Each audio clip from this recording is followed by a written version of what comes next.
Hello ladies and gentlemen, and welcome to my AEW Showtime 3 review. Now I'm going to start by saying this is a great show. There are 3 matches, and I think 3 matches is about right for an AEW show, because I think 2 matches is a bit, leaves you wanting more but not in a good way. I think 3 is a very good pace, and all the matches are very good quality, especially the main event. The main event's amazing, but I'll get to that in a bit. Okay, the first match was Leo Jackson versus Christian Burke. Now I think these two work very well together. It's good to see that I noticed Leo's strikes are better. Yes, they could still use a bit more work, but there was a few of them that looked really good. He's very good at the power moves. I noticed he's got a beautiful suplex, and I think if he extended his moveset to have a few more power moves, he could do very well. But I recommend to him to work on his strikes a bit more.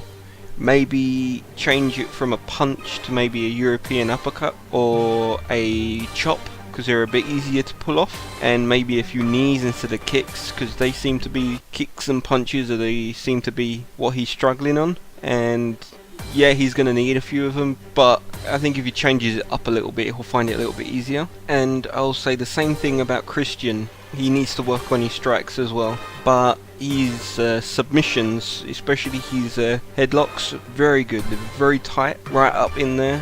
But I also think Christian needs to expand his moveset a bit, because most of his offense was headlocks, and although they're very good headlocks, I think he needs to mix it up a little bit. But all in all, this is a very good match. Another thing I have to say about Leo was he had very good instincts with the arguing with the ref, as he's the heel. At least that's what I got from it. He was the heel and Christian was the babyface, and the way he argued with the ref, I just think he needs to take it a little bit further. Maybe get angry, get right up in the referee's face. But at the beginning, when he was going tapping his hands and telling the referee to count faster, that was very good. And speaking of the referee, the finish of the match was the referee fuck up where the pinfall was in the ropes, so it should have been a break. Yes, I'm pretty sure this was a mistake, but if they really wanted to, they could use this as a storyline pushing off point, and then have Leo Jackson and Christian have quite a big rivalry. I recommend how they go forward with this is maybe Christian's having an interview and they're talking about Christian's defeat of Leo, and then Leo comes in and literally rips him a new one and literally beats the crap out of him and leaves him in a pile, and then send him off to get some medical aid, and then build up from there as appropriate. But that's just my suggestion. Next is the promo from Legion with a bruiser interference. Now, strange enough, and you'll understand why in a minute, I'm going to start with the bruiser and say that the bruiser is the best talker the AEW has by far. Doesn't have much competition.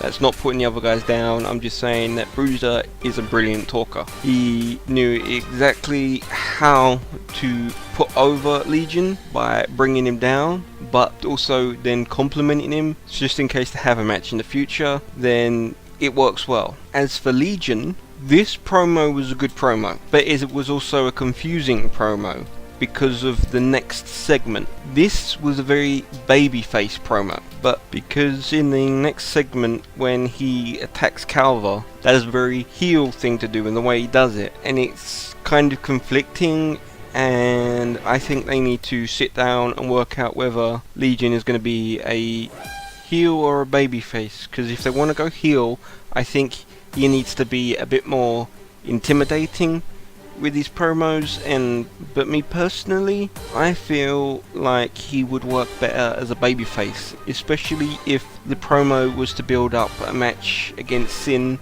and then to go on to face Bruiser for the title. I think right now he needs to be babyface so he can compete against them, and it makes sense, because otherwise there's too many heels and that could be a problem. But as for the match, Calva versus Ryan Storm, I thought it was a good match. The problem with it was it was very point. If I had to look at it and judge it, I would guess that this match was completely 100% choreographed, and it came across quite obviously. Now I apologise if it's not, but that's just the way it came across. It just seemed like they were just waiting for the next thing to happen. I'm not saying this is a bad match, I'm just pointing out that it's just the way it appeared. But again, I think that Calver needs to work on his strikes. It seemed to be a bit of a theme of this pay-per-view that the strikes were a bit weak. But he did have some nice arm drags, and it was a lovely DDT.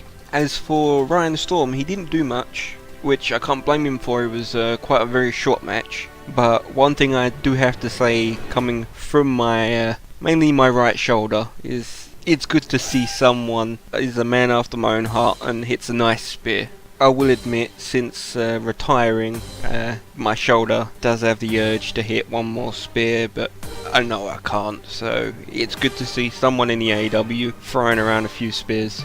But as for the Legion interference, I think that to prove his dominance, he should have attacked both men and left them both on the floor, just to prove that he's the big bad monster, because he's a big guy. And even as a babyface, I think he could get away with it, especially if the next step is for him to go for the title, because right now it seemed like he was trying to do two things at once, and I know that's how we used to do it back in the day, but if we're gonna stick to one match per person, then I think he should either focus on the Calvin thing or the title run.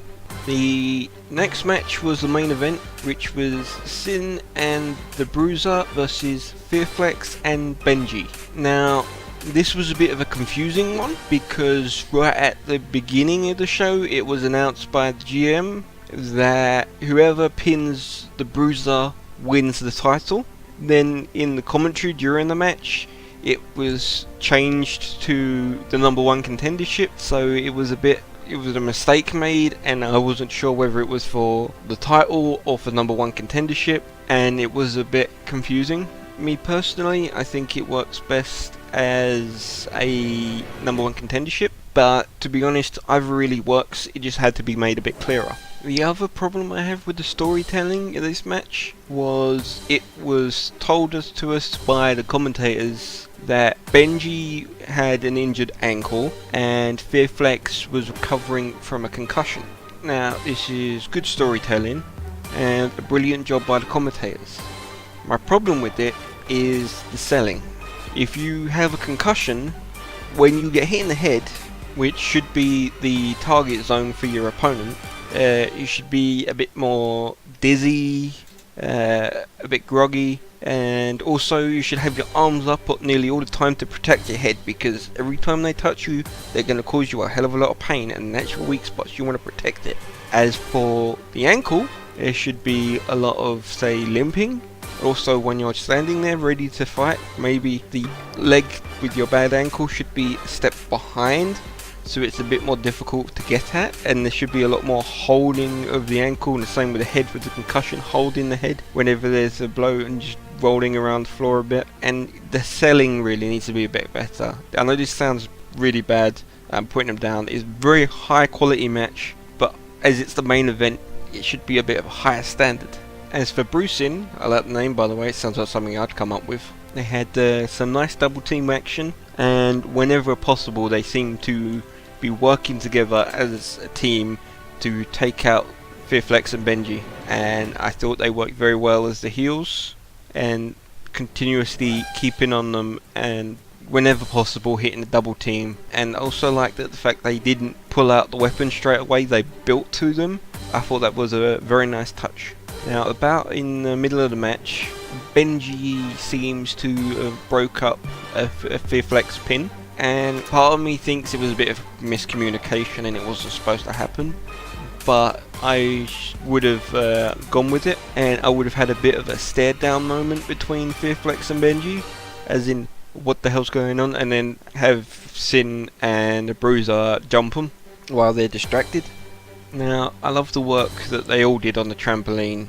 They really did show that these four deserved to be in this main event, and the highlight of the match was definitely the ladder table high spot. Now, when we come to the finish, it was Fearflex went for the pin, and then Benji also covered the bruiser, so they both pinned him. So it was unclear who would either win the title or be number one contender. Again, confused by that. So the point being, whatever it was for, it was good and they wanted it, and Benji screwed Flex out of it. Now, I wouldn't say it was enough of a screw job to turn Benji heel, but I feel like the ending, Fearflex should be a bit more hostile towards Benji. I'm not saying beat the crap out of him, but a bit more like barge him once and like, you screwed me. And as for where they go from now, I think at the next event they should have a one-on-one match between Benji and Fearflex for the number one contendership, and I think all the way through the event and maybe in a few promos beforehand they should have like Sin going around them and playing mind games with them, trying to play one off the other, and then we'll see how the match goes. But as I say, it was a great match.